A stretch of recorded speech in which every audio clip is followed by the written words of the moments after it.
Varghese மூலன்ஸ் pictures மற்றும் try colour films வழங்கும் மாதவன் நடித்த GDN வெற்றி நடை போடுகிறது. நம்மோடு சித்தார்த் இணைந்திருக்கிறார். Sanjeevi, I request to stay if possible.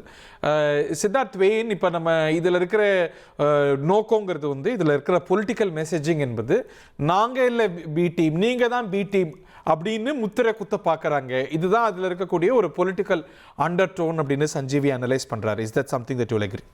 இல்ல, அது correct. I agree with this assessment. இதுல இன்னொரு அசஸ்மெண்ட்டும் நான் பாக்குறேன். என்னன்னா, இந்த டீலிமிட்டேஷனுக்கு எதிர்ப்பை வச்சு தமிழ்நாட்டுல பிரதான கட்சி யாருங்கிற போட்டி தான் இருக்குங்கிற மாதிரி நான் பாக்குறேன். இப்போ தமிழ்நாடுடைய ரைட்ஸ் வந்து டீலிமிட்டேஷன்னால கம்மி ஆகுது.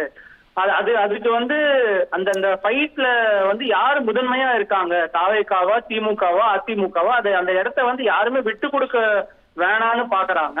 அதனாலதான் திமுக வந்து இந்த கூட்டத்துக்கு போகாததுக்கு ஒரு ரீசனாவும் இருக்கலாம். ஏன்னா இப்போ திமுக அந்த கூட்டத்துக்கு போயிருந்தாங்கன்னா தட் மீன்ஸ் தேர் அக்செப்டிங் டிவிக்கே ஆஸ் ஒரு அவங்களுடைய லீடர்ஷிப் அக்செப்ட் பண்ற மாதிரி ஆகுது. அவங்க வந்து அந்த நிலையத்துக்கு போக வேணாம், நாங்க வந்து விஜய் சிஎம்ஆவே மதிக்கல அப்படிங்கிற மாதிரி தான் ஒரு நிலைப்பாட்டில் இருக்கிற மாதிரி நம்ம அதை புரிஞ்சுக்கணும். ஸோ அப்படி இருந்து திமுக இந்த பில்லில் தன்னுடைய ஏர்லியர் பொசிஷனை ஸ்டிக் ஆன் பண்றதுக்கும் வாய்ப்பு இருக்குன்னு நினைக்கிறீங்களா? எதிர்த்து இல்ல, அவங்க இல்ல, இப்போ நம்ம அவங்க வந்து அர்லியர் பொசிஷனை ஸ்டிக் ஆன் பண்ண போறது இல்லைங்கிற மாதிரி தான் நமக்கு தகவல் வருது. பட் அகைன் சஞ்சீவி குறிப்பிட்டது போல, if that is the case, Udhayanidhi Stalin ஏன் நாங்க டீலிமிட்டேஷனை எதிர்க்கிறோம் அப்படின்னு நேத்திக்கு சொல்லணும். எதிர்க்கிறாங்க. இப்ப பார்லிமெண்ட்ல இருந்து அவங்க வாக் அவுட் பண்ணா நாங்க எதிர்த்தோம், நாங்க அதுக்கு ஆதரவா ஓட்டு போடலங்கிறதான ஒரு நிலைப்பாடு அவங்க எடுத்துக்கலாம். But people can see through. எல்லாம் கேட்பாங்கல்ல, FCRAக்கு எதிர்த்து ஓட்டு போட்டீங்க, வந்தே மாதரத்துக்கு எதிர்த்து ஓட்டு போட்டீங்க, இதை மட்டும் என்ன அப்படின்னு கேட்க மாட்டாங்களா? கரெக்ட். சோ இப்போ பொலிட்டிக்கல் அப்சர்வர்ஸ் சில பேர் வந்து என்ன சொல்றாங்க, ரொம்ப ஸ்மார்ட்டா, என்ன தட் இஸ் 30-40 இயர்ஸ் தமிழ்நாடுடைய பாலிடிக்ஸ் கவனிக்கிறவங்க என்ன சொல்றாங்கன்னா, திமுக இந்த மாதிரி வெளிநடப்பு கூட செஞ்சா அது வந்து அவங்களுக்கே அவங்க ஊதிக்கிற சங்கு மாதிரி இருக்குங்கிற மாதிரி தான் அவங்க ஒரு நிலைப்பாடு இருக்கிறாங்க. அதுல நானும் வந்து உடன்படுறேன். அவங்க வந்து டீலிமிட்டேஷன் பில் அப்போஸ் பண்ற தவிர வேற எந்த பொசிஷனும் எடுக்க முடியாதுங்கிற மாதிரி தான் நான் பாக்குறேன். ஓகே சஞ்சீவி, பட் அகேன் இப்போ நம்ம வந்து இந்த பிரமைஸே என்ன பார்த்தீங்கன்னா, அன்னைக்கு திமுக எடுத்த பிரமைஸோ இன்னைக்கு தாவேக்கா எடுக்கக்கூடிய பிரமைஸோ இல்லை தாவேக்காவுடைய பொசிஷன் நம்ம இன்னும் அவங்க ஸ்பெல் அவுட் பண்ண பார்க்கணும். பட் அண்டர்ஸ்டாண்டிங் இஸ் டீலிமிட்டேஷன் எப்படி வந்தாலும் எதிர்க்கணும் அப்படின்னு. அது ஏன் செய்யணும்? அது வந்து நமக்கு இப்போ இருக்கிற விகிதாச்சாரத்தை தக்க வச்சு சதர்ன் ஸ்டேட்ஸுக்கு நாம் உட்பட எந்த பாதிப்பையும் ஏற்படுத்தாத ஒரு கிரியேட்டிவ் ஃபார்முலாவாக இருந்தால் people can be receptive to இட்ல. சரி, நீங்க கரூர் மீட்டிங்ல முதலமைச்சர் விஜய் அவர்கள் பேசும்போது கூட he was very sharp. அவர் வந்து பாஜக எதிர்ப்பை வந்து இந்த டீலிமிட்டேஷன் விவகாரத்தை வச்சுதான் அவர் வந்து அதுல மட்டும் தான் உறுதியா சொன்னார். டீலிமிட்டேஷன் மட்டும் தான் அவர் சொன்னது. கரெக்ட். ஆமா, எந்த கொம்பனாலையும் பண்ண முடியாத மாதிரி ஒரு ஸ்ட்ராங்கான ஸ்டேட்மெண்ட்டை கரூர்ல பேசினாரு. சோ நீங்க டிஎம்கேவோட ஏர்லியர் ஸ்டான்ஸ்க்கும் இந்த ஸ்டான்ஸ்க்கும் வித்தியாசம் பாத்தீங்கன்னா, நீங்க ஆட்சியில இருக்கும்போது நீங்க எதிர்த்தீங்க இல்லையா, இப்போ வந்து ஆட்சியில் நீங்க இல்லன்ற போது பாஜகவோட சப்போர்ட் பண்றீங்க. பட் ரெண்டுத்தையும் ஒதுக்கி வச்சிருவோமே. திமுக அன்னைக்கு பேசி இன்னைக்கு தாவேக்கா இப்படி பேசி அதெல்லாம் ஒதுக்கி வச்சிருவோம். இன்னைக்கு வந்து central government comes up with some formula. இன்னைக்கு நம்ம பிரதிநிதித்துவத்தில் 7.6% பெற்றிருக்கோம். அப்படியே அந்தந்த மாநிலங்கள் எவ்வளோ சதவீதத்தை பெற்றிருக்கிறாங்களோ அப்படி சீட்ஸ் இன்க்ரீஸ் ஆனாலும், ஒட்டுமொத்தமாக எம்பிக்கள் சீட் இன்க்ரீஸ் பண்ணாலும் நம்ம விகிதம் அப்படியே தக்க வைக்கப்பட்டால், இன்னொரு மாநிலத்துடைய எல்லா மாநிலங்களுடைய விகிதத்தையும் தக்க வச்சா அது ஏன் எதிர்க்கப்படணும்?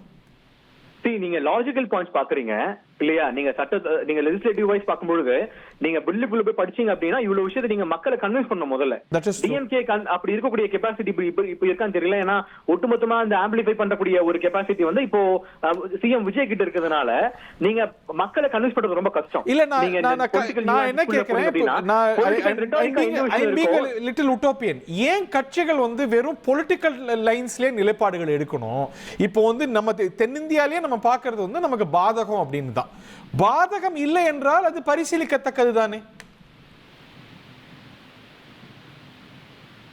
இல்ல, அவங்க கொள்கைப்படி இருக்கு இல்லையா? இப்ப டிஎம்கே என்ற பார்ட்டி வந்து தொடர்ந்து மாநில உரிமைகள் அந்த மாதிரி வந்து அவங்க மாநில உரிமை போகல, மாநில உரிமை அப்படியே தக்க வைக்கப்படுது. அப்படி ஒரு பில் வருது அப்படின்னா சொல்றேன் நானு, நீங்க மக்களை கன்வின்ஸ் பண்றது ரொம்ப கஷ்டம் சொல்றேன்.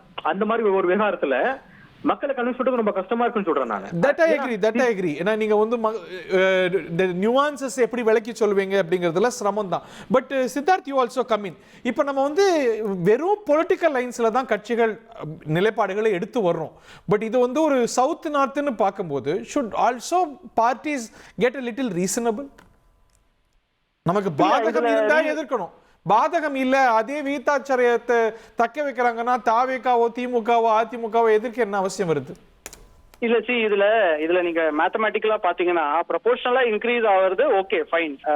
பட் நீங்க அதை அப்சல்யூட் டேர்ம்ஸ்ல எடுத்து பாத்தீங்கன்னாலும் தமிழ்நாடு தென் பிகம்ஸ் கம்ப்ளீட்லி யூஸ்லெஸ். இப்போ நான் தமிழ்நாடுல ஒரு சீட்டு கூட ஜெயிக்காம எந்த கட்சியும் எனக்கு சப்போர்ட் பண்ணாமலே நான் வந்து சென்ட்ரல்ல ஆட்சி அமைச்சிடலாங்கிற மாதிரியான ஒரு நிலைமை வந்துரும்.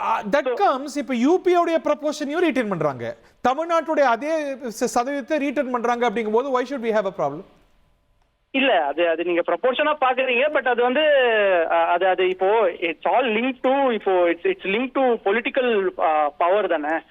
இப்போ வந்து இப்போ அந்த ப்ரொபோர்ஷன் மெயின்டைன் ஆகுது. பட் தமிழ்நாடு சீட்டே ஜெயிக்காம நான் வந்து அரசியல் செய்யலாங்கிற மாதிரி நிலைப்பாடு இருந்துச்சுன்னா இப்பயும் அதான் நிலைமை, அப்பயும் அதான் நிலைமை. அப்படிங்கும்போது அது என்ன மாறிடுதுன்னு கேட்கிறேன். தமிழ்நாட்டுடைய விகிதம் என்ன இப்ப 7.6 தமிழ்நாட்டுடைய விகிதம், அது அப்படியே ரிட்டர்ன் பண்ணி ஒரு இன்க்ரீஸ் பண்ணி கொடுத்துறாங்க. அதே போல யூபிக்கு என்ன விகிதமோ அது அப்படியே அந்த பர்சன்டேஜ் மாறாம கொடுத்துறாங்க. அப்படின்னா why should anybody have a problem?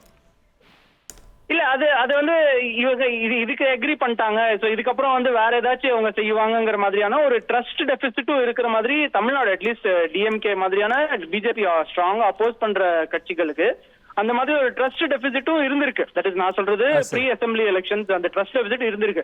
Okay இதை வந்து இந்த ஸ்டெப் எடுத்துட்டாங்க, இதுக்கப்புறம் என்ன செய்ய போறாங்க அப்படிங்கிற மாதிரி ஒரு பயம். பட் இது அவ்வளவு சிம்பிளானும் தெரியாது. ஏன்னா டெவிலிஸ் இந்த டீடைல்ஸ்ங்கற மாதிரி அந்த மசோதால மேம்போக்கா நமக்கு இனிக்கிற மாதிரி இருந்து உள்ள என்ன பாதகங்கள் இருக்கு அந்த மசோதா வரும்போது தான் பார்க்கணும்.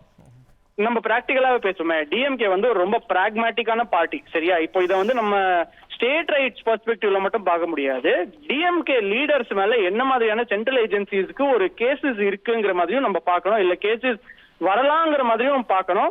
அந்த ஒரு பெர்ஸ்பெக்டிவ்லயும் பார்க்க வேண்டிய அவசியம் இருக்கு. நம்ம பார்க்கலாம். இப்போ for example CBI case transformer ஊழல்ல சிபிஐ கேஸ் ரெஜிஸ்டர் பண்ணிருக்காங்க. சிபிஐ ஒரு சர்ச் கூட போகல. என்ஃபோர்ஸ்மெண்ட் டைரக்டரேட் ஒரு ஈசிஆர் கூட அதுல ரெஜிஸ்டர் பண்ணி அந்த கட்சி தாவேகா மேல இல்லையான்னு கேக்குறேன். இப்ப தாவேகாக்கு பாத்தீங்கன்னா CBI case is pending. So அந்த பிரஷர் தாவேகா மேல பிஜேபி எக்ஸர்ட் பண்ண முடியாதா? இல்ல அது வேற விதமான இல்ல அது வந்து வேற விதமான கேஸ். இதுல வந்து சிபிஐ கேஸ் நீங்க பாத்தீங்கன்னா செந்தில் பாலாஜி அவர்கள் மேலதான் ஊழல் குற்றச்சாட்டு இருக்கு அந்த டிரான்ஸ்ஃபார்மர் கேஸ்ல. இப்போ நேரு கேஸ்ல நம்ம பார்த்தோம்னா அந்த எஃப்ஐஆர் ரெஜிஸ்டர் ஆயிருக்கு, ஆனா ஹைகோர்ட்ல ஒரு மாதிரியான பிரச்சனை இருக்கு. வேலு மேல டிவிஎஸ்சி கேஸ் இருக்கு, பிரெடிகேட் ஆஃபென்ஸ் இருக்கு, ஆனாலும் என்ஃபோர்ஸ்மெண்ட் டைரக்டரேட் எந்த கேஸும் ரெஜிஸ்டர் பண்ண மாதிரி இல்ல சர்ச்சஸ் பண்ண மாதிரி தெரியல.